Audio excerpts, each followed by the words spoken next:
Jersey, stand the up. Okay, y'all. We are back again. This time we will be recapping and reviewing The Real Housewives of New Jersey, season 14, episode 1, Birthday Bombshell. Yes, Birthday Bombshell, honey. I am BarbMeetsWorld.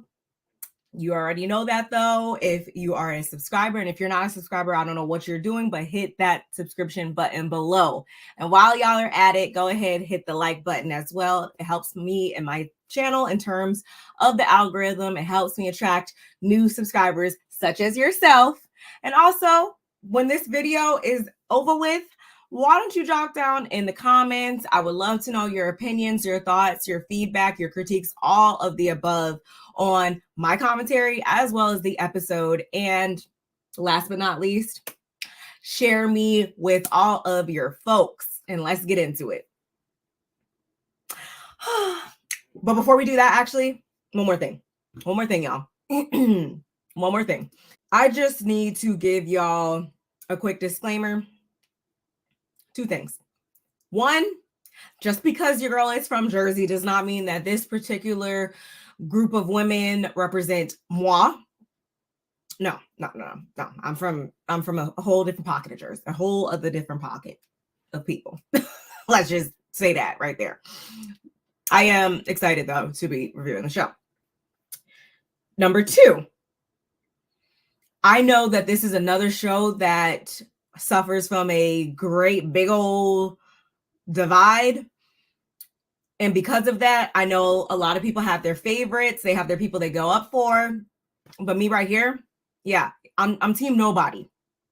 I'm team nobody but BarbMeetsWorld. So that means I'm not no tree hugger. I'm not team Teresa. I'm not team Melissa.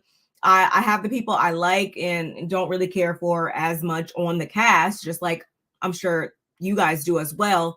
But I just need to let you guys know, since we're getting into this, that I'm not here to be team nobody. So we're not even about to do that.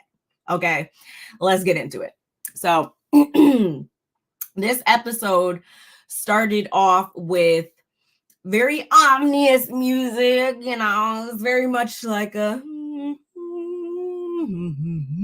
what's going on here? What's going on is it seemed to have gone down at Rail's Steakhouse, which next time I'm at home, I need to go on ahead and go to Rail's because they always be shaking the table over there. And I ain't never been there and I loves me a steakhouse. But anyway, back to the episode. We see Dolores sitting there serving face as she usually does. And she looks a little ticked off, a little over it, a little just like totally done. And it's probably because she's surrounded by, she's literally, the place is in shambles, y'all. We know some ish went down. And we got a couple little clips of what went down. But we're not going to unpack all that right now because directly following this, we get a 3 months later. And in that 3 months later, we find out that, or I shouldn't say we find out, but moving right along 3 months later, or 3 months earlier, I should say, sorry. We pop in, we see all the ladies, they doing their thing, they're with their families, their significant others, whatever. And we dive into what's going on at the Fuda's house. So Rachel, she's having her family over. They moved like an hour and a half away versus 15 minutes. So she likes to have them over about at least one time a month because they're close. So her family comes on in. Shout out to her grandmother. Y'all know how I feel about grandmas. If you've been on the channel for a while, y'all know how I feel about grandmothers. So it was good to see, her engage with her family and all of that. And when they're sitting around eating, she lets them know that she was asked by Jen Fessler's husband to help coordinate and plan Jen's 55th surprise birthday party that's coming up soon. And in doing so, because she knows that Jen is somebody who would want all the women there, She knew that, like, she should, I guess, be mature. I guess you would say a lot more mature than a lot of us would be, especially if you had hired a private investigator to look shit up about my family. Yeah, I wouldn't have nothing for you. But Rachel's a better one than I am. Let's just say that. So she lets them know that she texted both Teresa and Jennifer to invite them to the party. And her grandmother, everybody was just like, huh? And she tells them, just like I just said, you know, she took herself out of the equation. This is for Jen. So that's what she did. She did things in the best interest of Jen. I respect it. I don't have nothing bad to say about that. So we just going to have to see what happens with that. Moving right along, we pop on over to Melissa's house. She's in the new house finally. And baby, when I tell you that she had absolutely everything in that house, y'all, that I would have in my own house, from the black and white exterior sitting off the road to the under the light in the cabinets, under the light in the cabinets. She had the two oversized islands in the kitchen. Okay. The furnishings were furnishing according to my standards. Antonia seemed to have two closets, not one, but two. The house was giving. I have to give my hats off to Melissa. And I want to say that she has a home tour on YouTube. So I need to go watch that after I put this up. But anyway, so right now, Melissa is getting ready to send Antonia off to college. She chose to go to school in Delaware, and because she can't take all of her things with her, Melissa's like, girl, we need to start getting you packed up. You can only take this much stuff, so come on, let's get to it. Antonia ain't really paying her no mind like she usually does, because Melissa stays like harassing and being super neurotic towards that girl, and Antonia just do not be here for it, in my opinion. But that's between them. At the same time, though, y'all, we are also seeing over at Teresa's house that her second oldest daughter, Gabriella, she's also about to go off to college. She chose to go to the University of Michigan, I believe. So this is going to be something new for Teresa, because Gia, although she went to college, she only chose to go 45 minutes away. She went to Rutgers. So this is a whole new territory for Teresa. This is the first time she's really going to have one of her children leave the nest, like for real. So she kind of going through it over there too, getting her packed up. And Gabriella's the daughter. She's the one that's always been kind of more like reserved in comparison to like Melania and even Gia, I would say.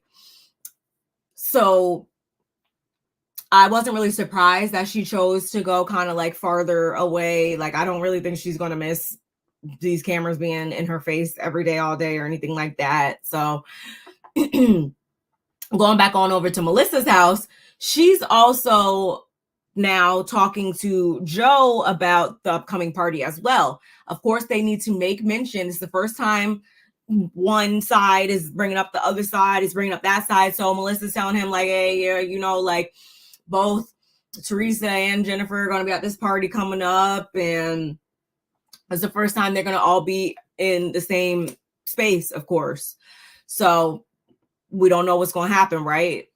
Because Teresa made it very clear at the season reunion, last season's reunion, I should say, that was supposed to be the last time that we ever saw Melissa's face on our screens, but joke was on Teresa. Is Teresa the face, so to speak, of Jersey? Is she the longest running housewife on that franchise? Did they stop filming when she went to prison? Like, yes, all of those things can be true, while what also can be true at the same time is that she didn't have that much pull because Melissa's still here. If she had that much pull, Melissa would have been off the show seasons and seasons and seasons ago, because they've been beefing for half my life at this point. And I'm gonna be 30 on the 30th. So y'all do the math.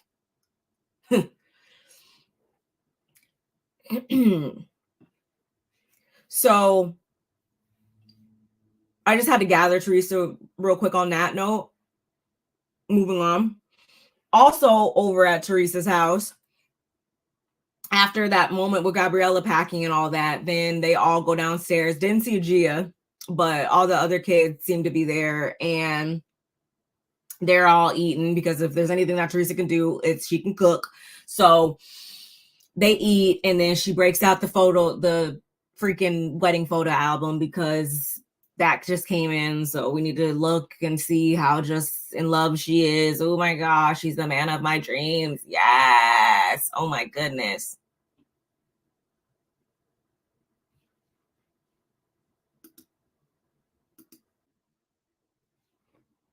By no means am I a relationship hater. No one can ever say that about this one right here. But y'all, when I tell you that, like, every time I see Louis, this is what I see. Like that's all I ever see. You want me? I'll show you again.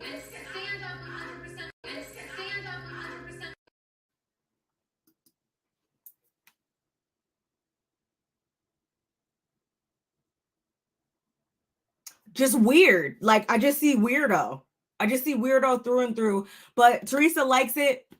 I love it. Moving on. So she's telling him same thing pretty much, that, or he brought it up to her actually, that at the party it's all hands on deck. Everybody's going to be there, which means the Gorgas. And Teresa's like, follow my lead. I'm the boss. And he's apparently going to do so. So at that moment, I was like, okay, it's going to be what it's going to be. Moving on. Then we see, wait, was there anything else over at Joe and Melissa's house? Oh, yeah. Also, something that I wanted to point out. In the confessional, during these split scenes, Melissa is asked by the producers if she has anything to say about Teresa, and she lets us know that she doesn't want to talk about Teresa this year. And I was like, I don't blame her. That would have been my motto like seasons ago. And again, y'all, not team anybody, but in Melissa's case, I'm not going to sit here and lie to you and say I don't understand why she wouldn't be over the BS. And you know what? Honestly, I'm going to just put that out there right now here too. The main issue I see between all of them is, one, it's totally okay for you to marry somebody and you and that person's family might not hit it off 100%. I would hope that you wouldn't wish bad on one another, but it's okay if you guys are not best friends. Like, that's perfectly fine. If you only, see each other at the family Christmas parties or whatever, like, you're not going to be, some people is not just going to be your people. Like, that's just the reality. Point blank. But what else is also the reality is that shit didn't really get started for real until Louis came in the picture. And that's what Teresa fails to see, that Ish really went haywire for real when he inserted himself in the mix. Because for the most part, for at least for a good 10 seasons at least, although it wasn't always enjoyable to watch, Teresa, Joe, Melissa, they were all able to coexist and get along, to be along for the most part, right? It didn't really get divided indefinitely until Louis came in the picture. That's just how I feel, y'all. And everybody can't be lying about him meddling in stuff that he had no fucking business meddling in.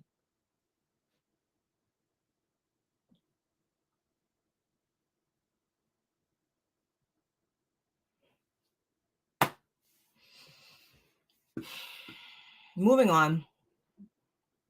So over at Jen Fessler's house, which I don't know, maybe she doesn't want to be a full-time housewife. And if that's the case, then that's cool. You're not obligated to. But if she does want to be a full-time housewife, they need to go on ahead and let her do it, because she actually really be giving for real. And that's even more apparent being as though this is episode 1 of the season and it's surrounding her party. And she gets her own like scene here with Marge, of course, but like, hello, I like Jen Fessler. I do. So she's practicing singing guitar. Okay, anyway, she's practicing singing and playing the guitar simultaneously. Her daughter quickly let her know, like, yeah, that's not it, but she keeps on practicing. And like I said before, Marge stops by. They grab some fruit and stuff. They go outside. They sit around the pool. They get to chatting. And we find out that Marge has kind of been really not herself lately. If you guys have been watching the seasons, then you know that Marge's first husband, Jan, her ex-husband, unexpectedly passed away last year, if I'm not mistaken. And she considers his kids, her stepkids, she considers them her children. So, and we also know that their relationship was kind of strained for the past couple seasons because of how Marge, because of how the marriage dissolved. We all know how that went down in her first marriage and how she subsequently got into the second marriage then. And they had some feelings about that, I guess. So I can definitely understand what Jen was saying when she says that ever since she met Marge, she's been doing way too, her plate has been overflowing since day one. And that's something that I noticed early on about her. And that's actually something that I can empathize with to a certain degree as well, because I'm somebody that's kind of always doing a lot of stuff. And because of that, I don't always process things in real time. That's something that I'm working on, because for me in particular, that's not always like the healthiest thing to do. So I can understand it when we're sitting here talking about Marge, and she says that she didn't really get to process Jan's passing because she was checking on the kids. She was making sure they were straight. She was doing this, she was doing that. And one of her stepsons is about to get married, and it's just now kind of like hitting her like, wow, like she's going to have to, like, this is something she never thought she would have to face without Jan. And they had, as we know, a very unique relationship. Although they were divorced, they talked every day. They were still very much present in each other's lives. So I can understand how she's like, wow, like I got to navigate this by myself, and that can be a lot. So it's good to have somebody, a friend that recognizes those things and recognizes like, yeah, I don't like to see this on you. We gotta figure this out. I really liked their relationship, their friendship, her and Jen's in this scene. And at the same time, I got kind of sad because it seems like later on in the season, there's going to be some type of hiccup in their friendship potentially. And that really kind of hurts me, because I liked how they were interacting there. And I think that is going to stem from something that we kind of got into during this conversation, which was the Teresa of it all. Marge was at Teresa's wedding. They kind of sort of left off what we thought like well enough last season, only to then find out at the reunion that allegedly Louis done called down to Marge's son's job, threatening him. And that's an absolute no-go for all the parents I know. So she not really featuring Teresa too much right now. She don't really want to have anything to do with her. And Jen's kind of like, okay, I just need to figure out, like, well, I just want to ask her, like, why, like, what happened with that? Why? And Marge's like, no. Do not bring me up. Don't bring me up in any way, shape, or form. Like, just take that off the table completely. And in this moment, Jen says that she respects that. She says that actually, she said something that kind of confused me, because as much as she said she respects that, and she said, and I know I have it here in my notes somewhere.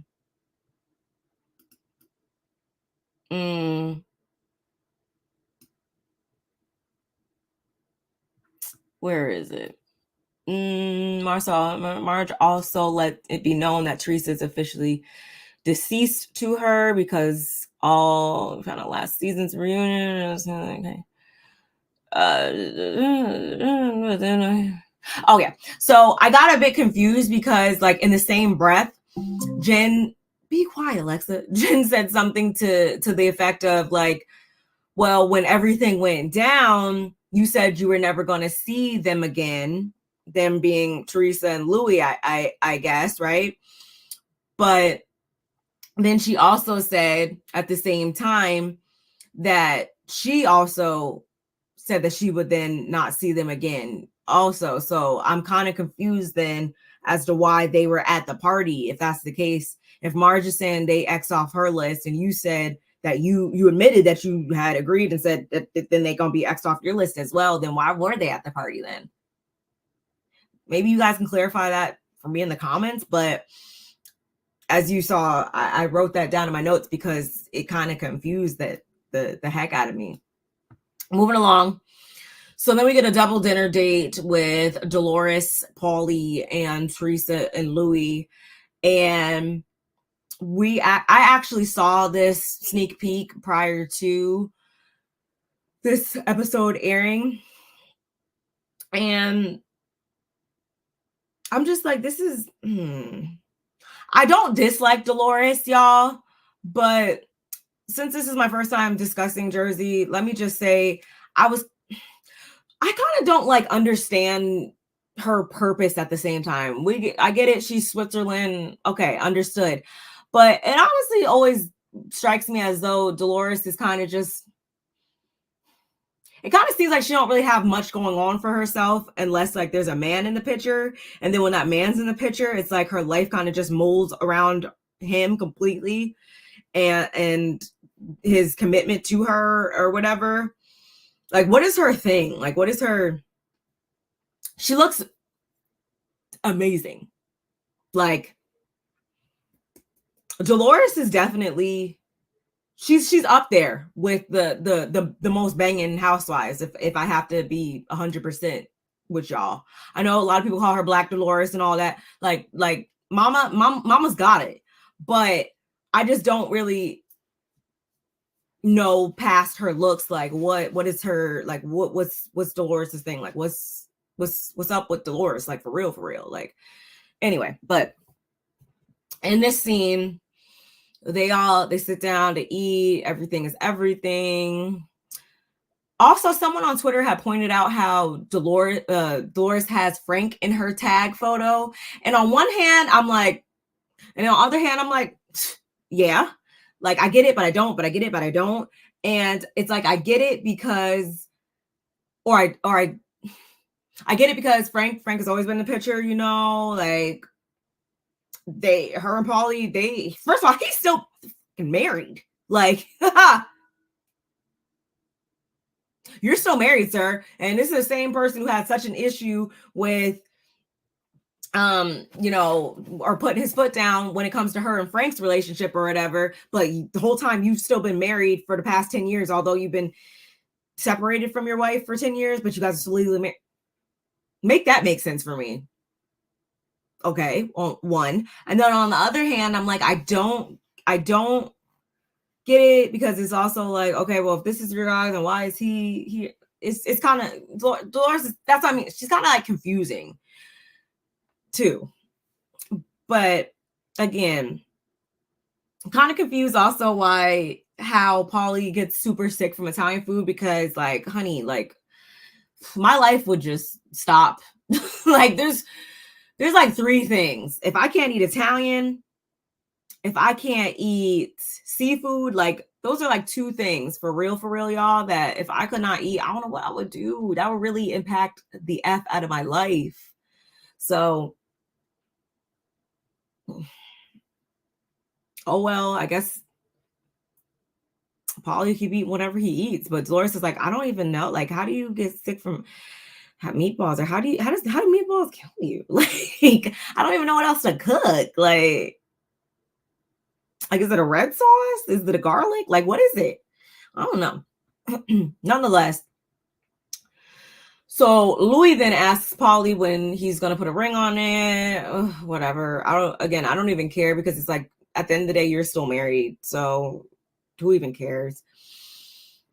The real main thing with this whole scene was how we were made aware that Frank, first of all, not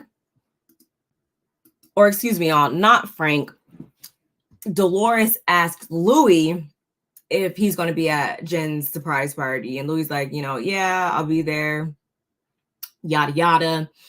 And Teresa being like the kind of like just tone deaf, just kind of just, I don't know, weird. She just be saying stuff that's just kind of like just so far out a lot of times for me. But anyway, she says to them that Louis had texted John Fuda a couple of days ago prior to the party he wanted to ask him if they could talk about everything. And then we find out that John responded to that text with yeah, we can talk at the party. Louis, he don't want to talk at the party. He wanted to talk off, just one-on-one prior to the party or whatever. So that kind of was a point of contention, I guess, for him. That doesn't even really matter in the end, but we'll get into that in a minute. So I'm just like, on one hand, I understand why Louis wanted to talk to John one-on-one, because we know how these things work on these shows, y'all. Everybody kind of gets involved. Everybody starts to say their 2 cents. Like, you can never really just keep it one-on-one when it's an all hands, like, meetup type of situation.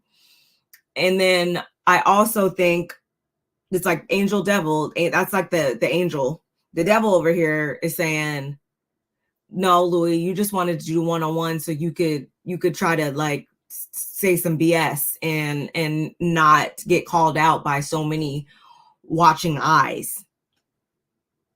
I'm sorry. Do I need to show you guys the video again of him? Like, I'm not trying to get flagged, so I won't, but honey, weird. And then on John's hand, I'm like, I'll get into that later. So Pauly's whole thing is, yeah, that should be a conversation between you guys, just y'all. Like, that's totally something that should just be kept private. I can understand that. Pauly was not the one to bring this up. He was strictly responding.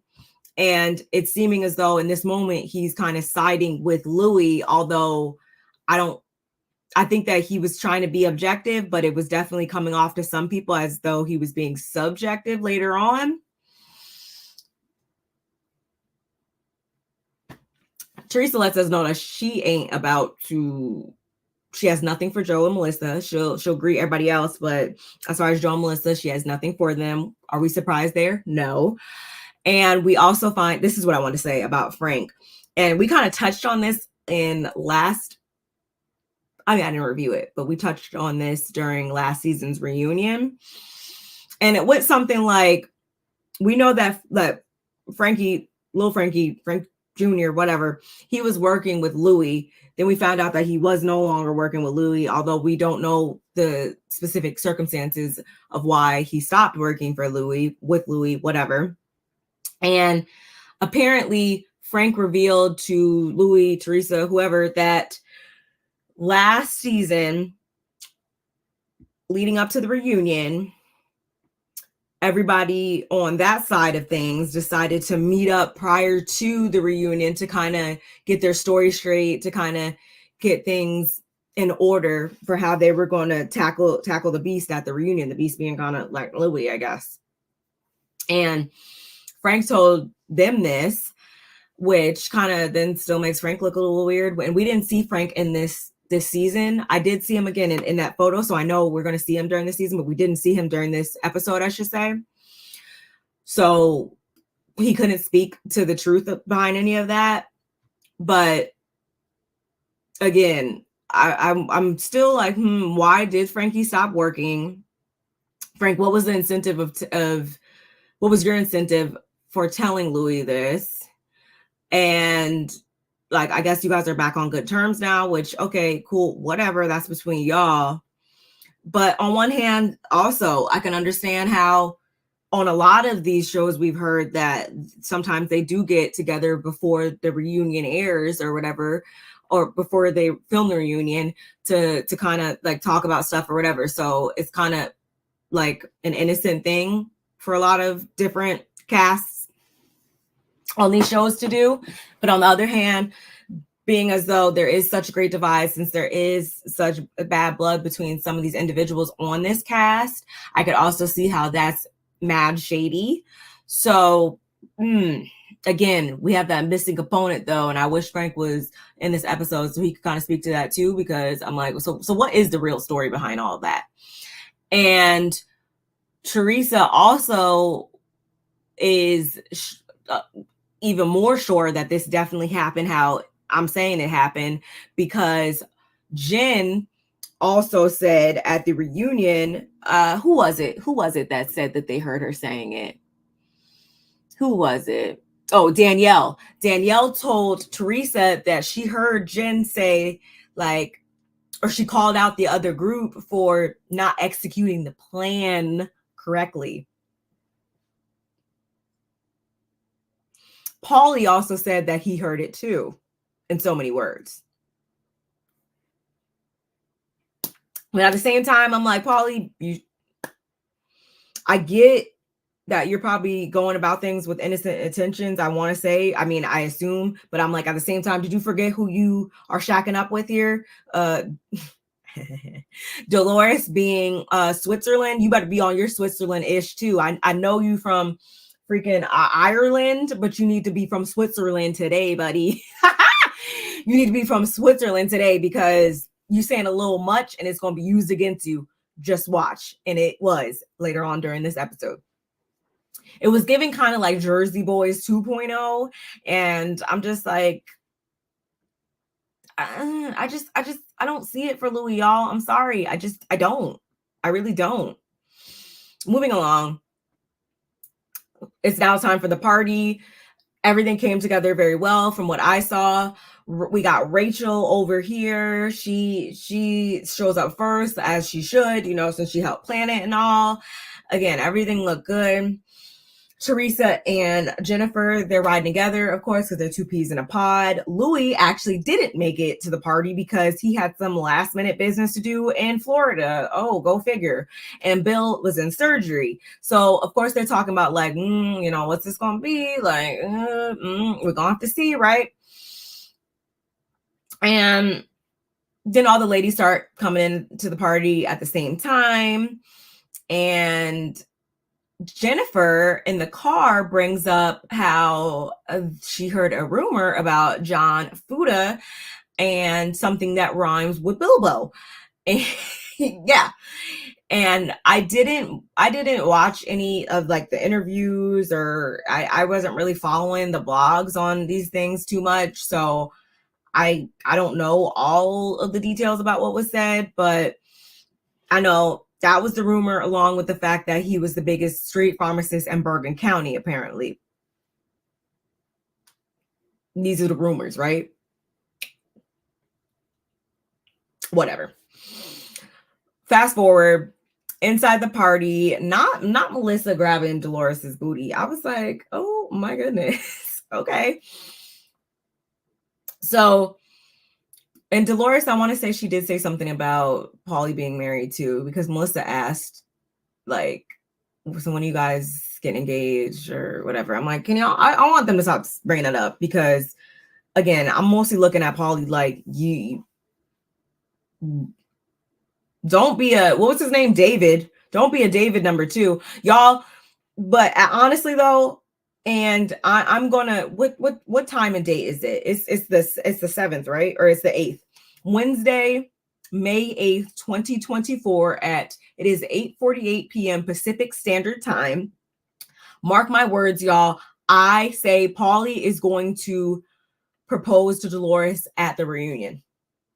That's what I think. I feel like he's going to propose at the reunion, and at the same time, his ass better be divorced, but whatever. That's between them. But I feel like that's, I don't know. I just had this feeling when I was getting my notes together last night. I had this feeling that that's what was going to happen for some weird reason. Kudos to me if it does, because I'll be knowing. Y'all. I'll be knowing it. Anyway, so finally time for Jen to arrive. So Rachel has gathered everybody. And mind you, when Teresa and Jennifer came in, they did like kind of like speak to everybody for the most part, but it was like mad awkward. I feel like the guys kind of made it more awkward than it was supposed to be. Like, I don't know why they reacted that way, but whatever. It's because Joe, like, I feel like Joe Gorga, he likes to make moments as well. And it was just, I think that's why him and John get along, because I kind of see like they kind of like to make moments, but again, neither here nor there. And Marge, she did say hi to Teresa, but it was very much a like hi and just continued to walk. And you know who else kind of irritated me, y'all? Jackie. Jackie irritated me because she tried to get annoyed. And maybe I'm jumping ahead here, but whatever. I don't want to make this video too long. I was kind of annoyed by her because, you know, last year you were looking, what's her name? Danielle up and down like she had on fake Gucci. You were looking her up and down, and not too many people are going to take kindly to that. At least from my part of Jersey, we don't take kindly to that. So I'm confused as to why, although Danielle, that it didn't go down how Jackie thought she saw it go down, I still was like, even if Danielle didn't want to stop and didn't have anything to say to you or any good vibes to throw your way, would she be wrong for that when you looked at her crazy AF last year? I'm just saying, y'all. I'm just saying. Melissa was unfazed about being with Teresa. I honestly believe that. I really do. But it's like they can never be 100% subtle about it though. Like it's gonna be weird at some point. It's gonna, I don't know when Isha's gonna hit the fan with it all, but like I don't think that they are people that can passively coexist on this cast. And honestly, that's not even what we want to see at the end of the day. At the end of the day, we like to see everybody engaging. We don't want to see this decades-long beef. Yeah, they need to figure something out as far as that. But since we got a bit more than that to focus on this episode, I won't complain about it now. Anyway, like I was saying before, Jen arrived. She was super happy. She was super shocked. I loved it. She said, okay, so glad to see y'all. Now it's time to let's get drunk. Let's get to drinking now. And that's why I say, like, she seems like she's a good time. I'm kind of confused as to why she wasn't asked to be full-time, but maybe she didn't want that. So whatever. I don't really know if I have anything else to say about that. Oh, so Jennifer made mention of how Marge said hi to her and how she was shocked AF about that. And Teresa was like, well, duh, like, you're my friend. did y'all understand what she meant by that? Because usually people, that's why it's like Teresa is not the brightest star in the sky. I'm sorry, she's not. And comments like that are why I say that, because that doesn't even make sense, girlfriend. Anyway. So the main thing of this whole episode, y'all, is this whole exchange between Paulie and John Fuda.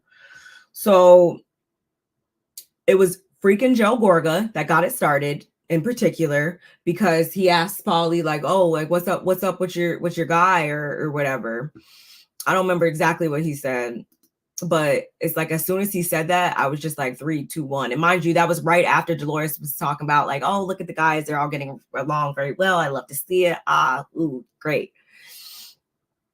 Yes, Joe was like, where's your boy or whatever. And I'm like, see, you're being messy. You're being messy. You're way too pipe down, small fry. Pipe down, small fry, because that was so unnecessary. And it was like, that's just the flame. That's just the flip of the switch that John, I feel like, needed. He put the battery in John Fuda's back, honestly. And Paulie, I feel like he was already drinking, and already he just seems kind of like a person that ain't really here for the mess. I don't know. Every Irish person I know, I'm not saying they all got short fuses or anything like that, by no means. I'm not trying to stereotype, but it just so happens coincidentally that all of the ones that I know, they you can't say stuff like that to them without getting certain stuff started. So it quickly did get started. And I also caught the slick shade that John Benigno, I can never say whatever. Y'all know Marge's husband, he was like, oh yeah, billionaires are always super busy or whatever, which was shade. Of course, I don't really care ultimately, because it's about Louis, and y'all know how I feel about him from 15, 20 minutes ago, whatever. And I was just like, super unnecessary. Paulie's like, who? Like, say it then. And they're like, Louis or whatever. And he's like, oh yeah, he's elsewhere, whatever. And John, he quickly started to really show what he had an issue with. And this is kind of where Paulie, I'm not gonna say messed up, but it's like I wouldn't even give them this much, because you give them anything, I felt like, and they were gonna run with it. And they did. The whole text message of it all. He's like, I don't, that should have been something one-on-one between y'all. And John's whole thing is like, why should that have been a one-on-one thing? Why should I give this dude respect when he started with my family, basically, and the PI of it all, and yada, yada, yada. And it's like, I can understand that at the same time, but based on how this whole exchange escalated so quickly in the manner that it did, tells me that there's some truth to what I said earlier about John potentially, two things can be right at the same time. Louis can have wanted to do it in private because he wanted to pull a fast one, so to speak.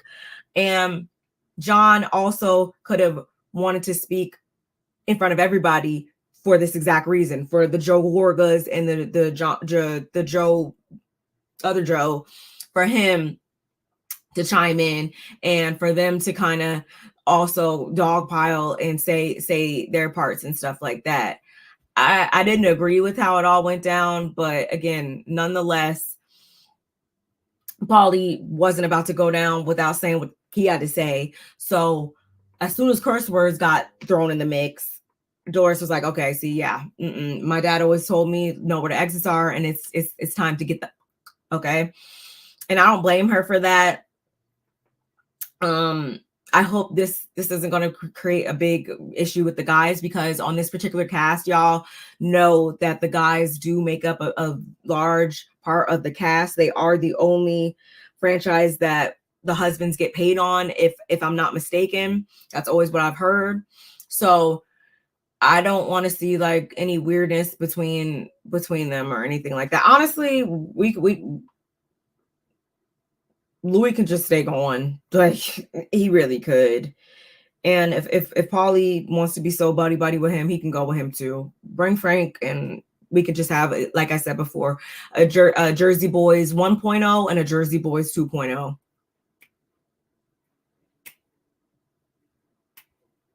I'm so annoying. But they got on up out of there, I guess you would say. And this is when Teresa also decides to go up to Rachel, which I'm like, Teresa, why did you have to say anything? Because she said she started popping ish at John, and I'm just like, see, that was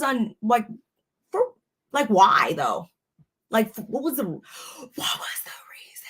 Like, I didn't really understand. I thought that was dumb, but you know what I didn't think was dumb, y'all? When her and Jennifer were grabbing all that candy on their way out the door. Because that's something I would do. I'm not lying. I'm not lying. If I'm lying, I'm flying. That's something I would do. That is definitely something I would do.